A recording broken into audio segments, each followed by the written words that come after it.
এসো পৃথিবীর দুর্লভ ফলগুলো স্বাদে পরীক্ষা করে দেখি। তার মধ্যে রয়েছে এই $400 পাইনাপেল, এটা পিনাট বাটার ফল। আর এই ছোট্ট বোলটার দাম পড়বে $100।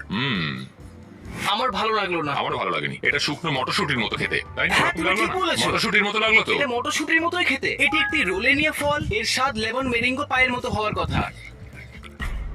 যদি বলো এটা আগেরটার থেকে ভালো তাহলে হ্যাঁ, কিন্তু হ্যাঁ। এটা খেতে ভালো না। এখন আমাদের কাছে বুদ্ধের হাত রয়েছে। এটা বিশ্বের প্রাচীনতম লেবু জাতীয় ফল। গন্ধ তো সেইভাবে কিছুই নেই, আমি তো কিছুই বুঝলাম দেখি না। দেখি আমি।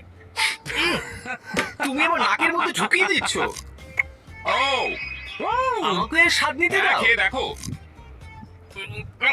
আমি এখন বুদ্ধার হাত খাচ্ছি, ওর আঙুলগুলো আমার মুখের ভেতর রয়েছে। এটাকে দিতে পারি 10-এর মধ্যে 4। মেলান কোপ্তা। না, এটা জাপান থেকে আনা $150 ক্রাউন মেলন। ও মাই গড, এটি আমার জীবনের খাওয়া সব থেকে বেশি রসালো তরমুজ। আমি সত্যি বলছি